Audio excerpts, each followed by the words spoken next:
Well, good evening, councillors, ladies and gentlemen. Welcome to this Cabinet meeting. I'm Councillor Anne Doreen, the Leader of the Council and Chairman of the Cabinet. Deputy Leader and Vice Chairman of Cabinet is Councillor Dale Broughton, sitting to my left. And before we start, may I remind everyone in attendance this evening that this meeting is being live streamed on YouTube. And I also just want to say, if there are any members of the general public watching, we do only have one agenda item this evening, so it will be a fairly short meeting. Now we'll move to part one of the agenda. Do I have Cabinet's permission to sign the minutes of the previous meeting? Agreed? Thank you.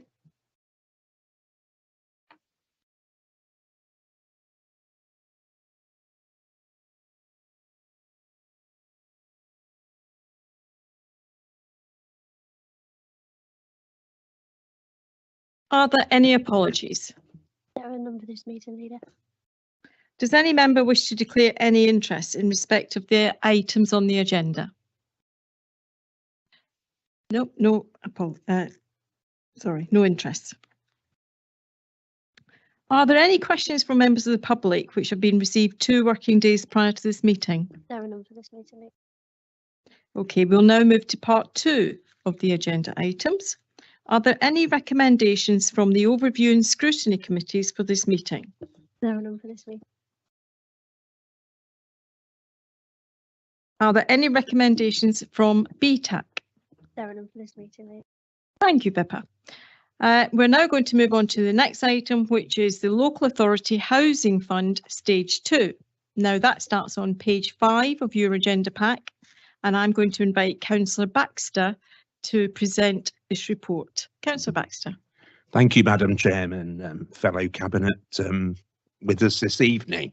It's my pleasure then to introduce this report to us for a decision to be made on the way forward. This is to do with the Local Authority Housing Fund Round 2. I know several have been involved and there's been various publicity about Round 1. And if you remember, this was an ideal opportunity for us to purchase properties at that time to do with Ukraine and Afghan families coming to the Boston Borough. The main thing is it actually involved the government giving its funding towards this, and also, purchasing these properties which long term would belong to the borough and provide accommodation for our local people, be it people who needed temporary housing or permanent housing. So that was beneficial to us. So we agreed on that, and in fact the process has started to research where these properties are. This is now an extension. Round 2 is very similar and mirrors Round 1. But basically, this involves Afghan families coming as part of a resettlement deal. Many of these families come with a visa, probably lasting another 3 to 5 years. They have been persecuted in their own country and had to flee. Many of them have been friends of our country and acted as translators or involved in security and had to obviously leave their homes. So in effect, this is going to be countrywide, but Boston was chosen after Round 1, that as part of Round 2, we are given the opportunity to join up to this scheme, and that's what we want you to consider tonight. My colleague Matthew has been involved in the project in Caroline and taken lots of time out to do this. So if we were to talk about the finances, this is an Appendix 1, the financial summary. So in effect, the government, they say they would give us a grant of cash up to £471,950. So this would be to purchase or obtain properties, which would involve 4 properties for the Afghan families who come to us. At the moment, they would probably be housed in bed and breakfast or in accommodation where maybe they're confined to one room. So we have looked at bigger properties for the Afghan families coming here. But a main point of this, it's very beneficial to the people of our borough. One of the properties will be actually available straight away for people in need and need housing. So, well, this is an estimate really for those 5 properties as part of Round 2. The BBC, the Boston Borough Council contribution towards these total capital costs would be £670,750. So in effect, the government are giving us 471,950 up to that amount, and we've calculated, obviously depends on the properties, 670,750 would come from the borough. So there's still some work to be done as regards obviously researching the properties. Also, as I mentioned, in the appendices, actually sort of like paragraph 110, this is a property mix of 1 2-bedroom property, 3 3-bedroom properties, and a larger 1 4-bed property. And from what I can gather, we could decide then which of those properties we could make available to the people of Boston. So similar to round 1, it would be the same tenancy terms.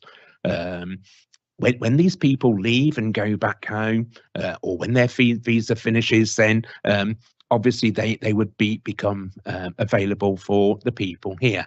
The advantage is as well, we do get income from them by way of rental from the properties. If these people were probably claiming benefits, that would be by way of housing benefit. But in the long term, instead of paying for bed and breakfast charges, which can be up to £100 a day for a family, then of course they're paying us rather than the government paying them for their bed and breakfast accommodation. But obviously from a moral point of view, instead of them being in a travel lodge, man and lady and probably 3 children, they could then move into one of our properties. So from a moral point of view, the same as round 1, we'll be providing accommodation for people who've been forced to flee their own countries. They will be given support by way of our local services as well.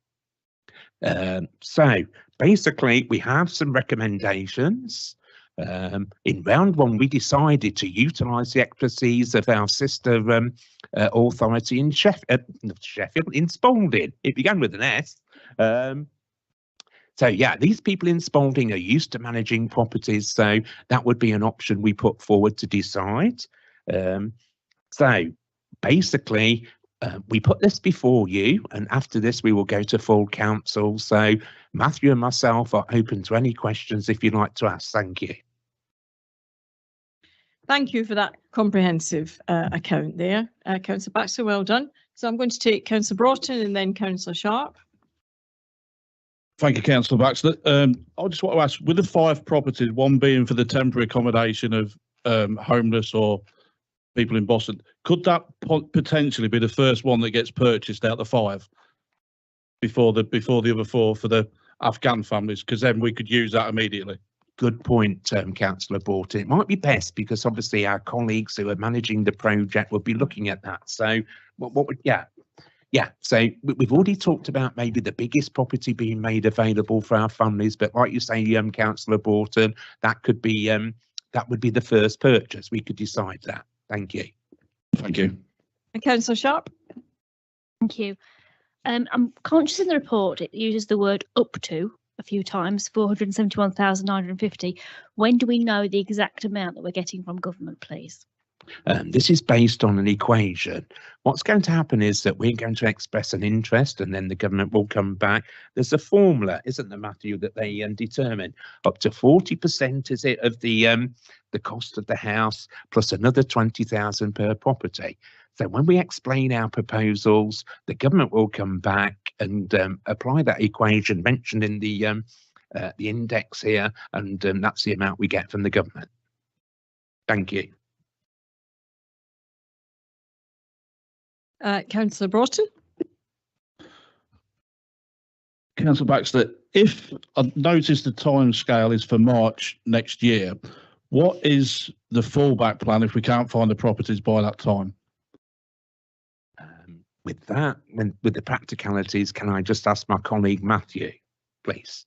Thank you. Of course I can. Thank you, Councillor Baxter. Thank you, Councillor Broughton. We will have to try very hard to try to find these properties as hard as we can. Oh, is it working? Right. Sorry. We will have a team working on this. They're already working on it for you in the round 1 to try to identify properties.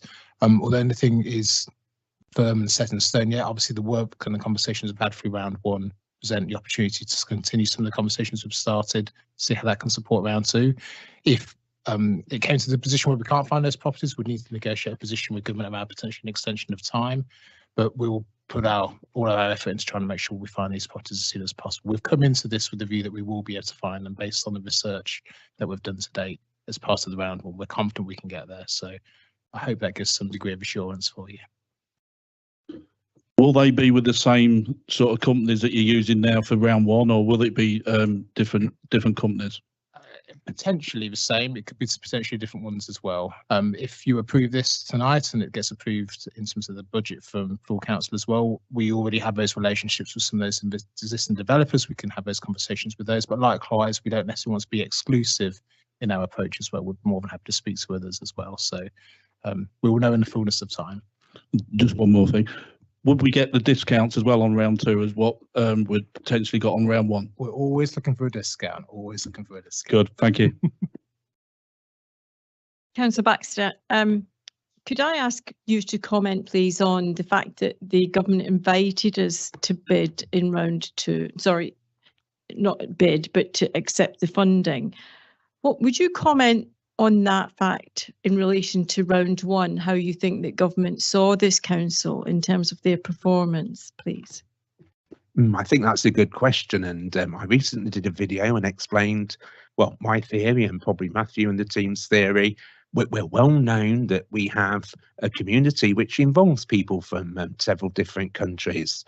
We have support systems in place. When you look at all the names of the local authorities that were involved, many of them were in cities. So I think they were looking for a rural area, but obviously I think we came with a reputation of caring for people from away, but also that we had the facilities within Boston.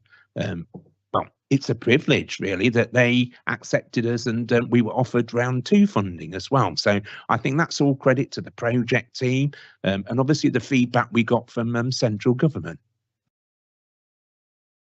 Thank you very much. Thank you. And if I could ask another question, I know that there's some of our local residents have expressed concern about round two of the project. Interestingly, I didn't read many comments about Ukrainian families. However, I've read lots of comments about the potential for Afghan families taking these properties.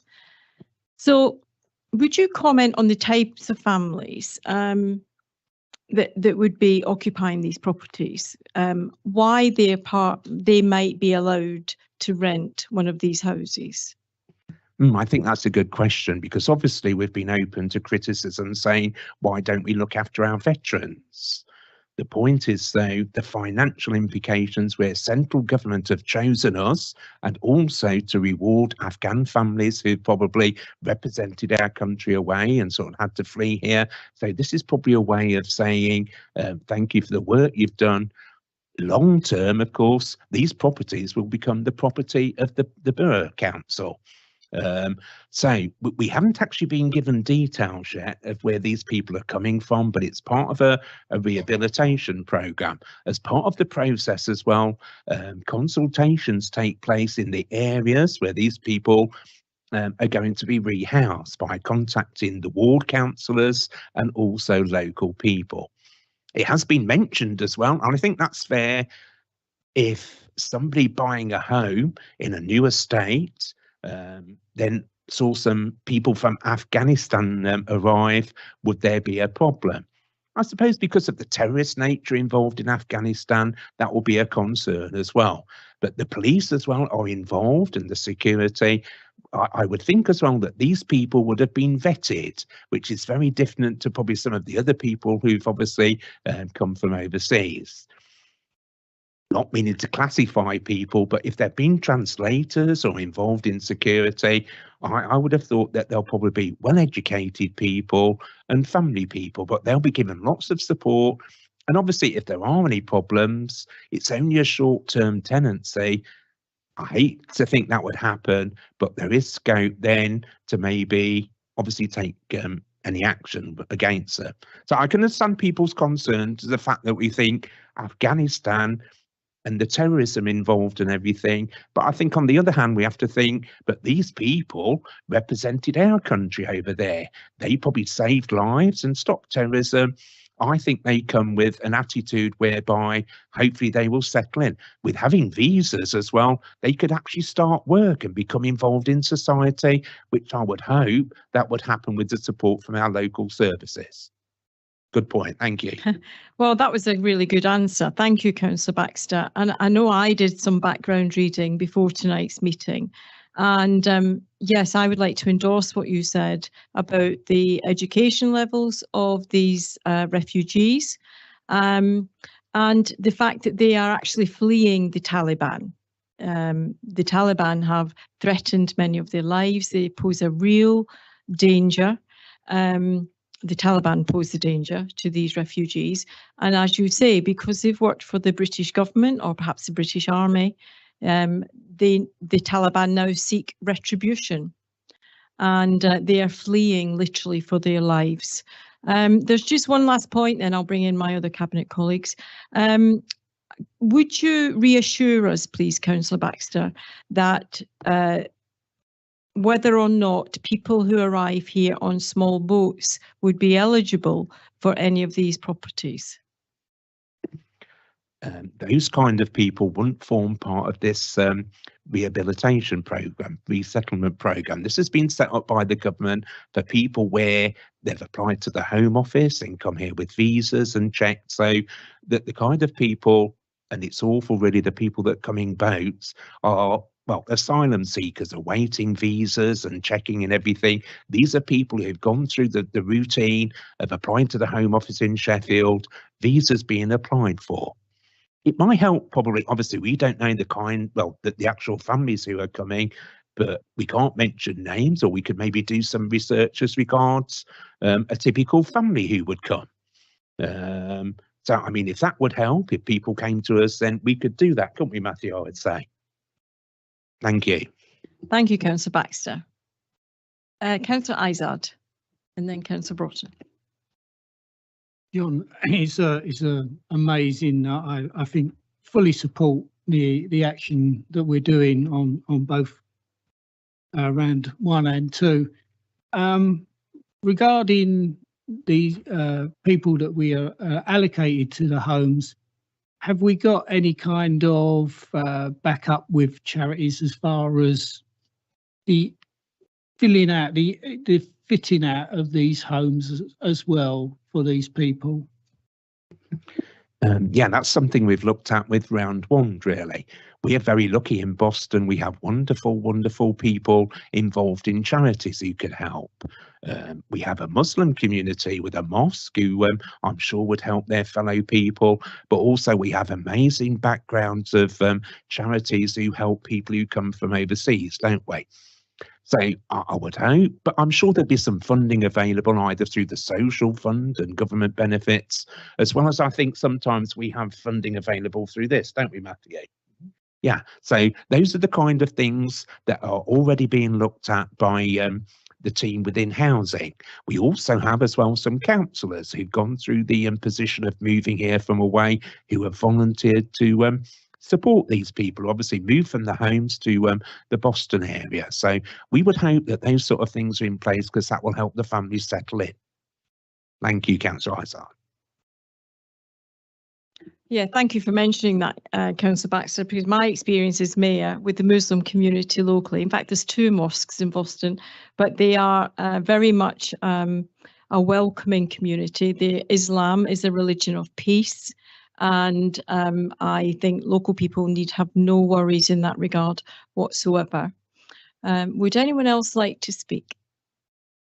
Oh, sorry, Councillor Broughton, forgot you. Councillor Baxter, we've said that they're going to be on 3 to 5 year visas. If they vacate the premises before the visas run out, will the properties come back to us, or will we look at putting more Afghan families in until the visas are up?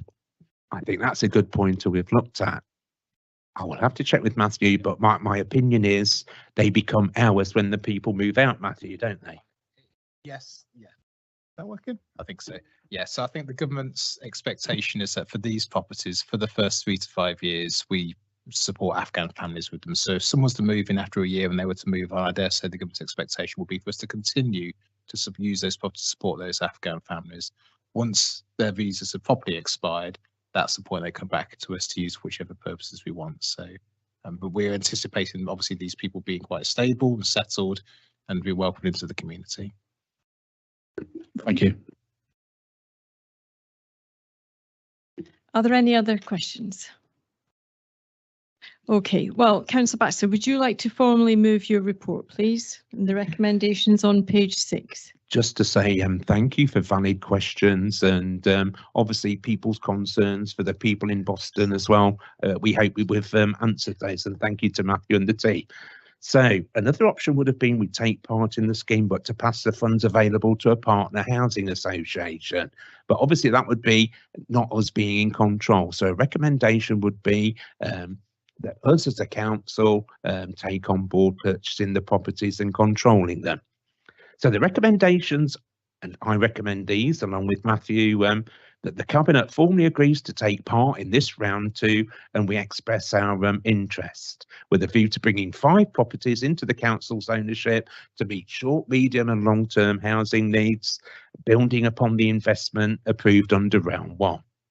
That the Cabinet recommend that we take this to council, that the 2023-24 capital programme is amended to reflect the project, to delegate various people within the council about the contractual agreement, and once we've made this decision through council, then further decisions are empowered through the leader and the portfolio holder for housing and Matthew himself. So I would say what a fantastic opportunity financially and from a moral point of view, and we can accept up to £471,500 in government funding to make these 5 properties available to our council. So I would strongly recommend it and ask that you give your support. Thank you. Thank you, Councillor Baxter. So you're formally recommending page 6, recommendations 1 to 4, because they're very slightly different to what you read out. Yeah, sorry. Yeah, page 6, recommendations 1 to 4. Thank you. Thank you. Do you have a seconder? Councillor Broughton seconds. I'm very happy to second that. I'm going to move to the vote. Councillor Gosh, because you were not here for the entirety of the discussion, I'm afraid you're not allowed to vote. So I will now move to the vote. All those in favour? Well, that's unanimous. So that has passed. Thank you very much. Now, before we close the meeting, I didn't ask for apologies. I don't think I did. I did. Okay, but there were none. Okay. All right then. Sorry, that's my mistake. Okay then. Well, that concludes the business for this evening. So I will now close the meeting and thank you all for your attendance. Thank you.